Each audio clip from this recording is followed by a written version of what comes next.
तिथे त्याला विजय घोषित करावं लागतं। अशा देखण्या तब्येतीचा, गोऱ्या गोमट्या तब्येतीचा, पुरी उंची असलेला, आखीव रेखीव बांध्याचा समर्थ निंबाळकर याच गावचा।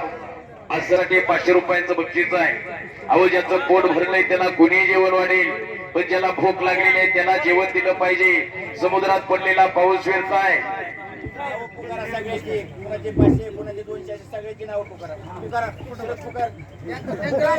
या नाव घ्या सगळ्यांनी,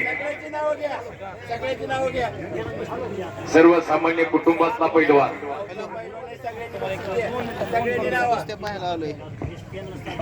शिंदे यांच्याकडून सुद्धा समर्थच्या कुस्तीसाठी 200 बक्षीस। या कुस्तीसाठी फकराबादचे विद्यमान सरपंच सन्मान्य विश्वनाथ राऊत यांचं 500 रुपयाचं बक्षीस आलेलं आहे।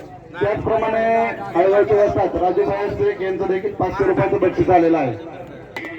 माहित होता कवच कुंड काढून दिल्याच्या नंतर मृत्यू निश्चित आहे, पण तरी सुद्धा परवा केलीच नाही, याला दान म्हणतात। आणि समर्थ निंबाळकर लढाई लागलेला आहे। एक तुफानी कुस्ती, माईकवाली मामा जरा आवाज करा कुस्ती जरा। एक तगडा कुस्ती, असा महामुकाबला आणि ठाक लावण्याचा प्रयत्न करमाळकरांना जाणलेला आहे, कब्जा घेतलेला आहे। निंबाळकरचा कब्जा घेतला शुभम शिंदेना खालून, ओहो फिर भी बच गयो, फिर भी पकडा गयो। टाळ्या पाहिजे होत्या, टाळ्या।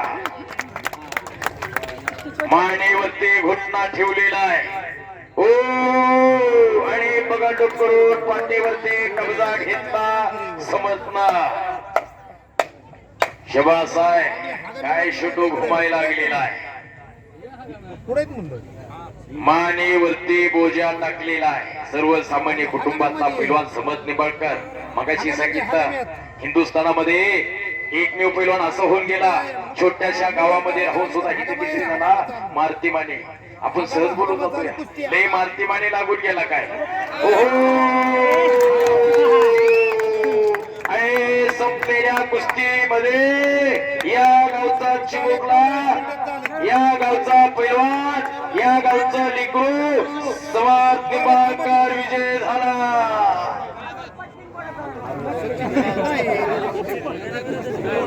शबास आहे।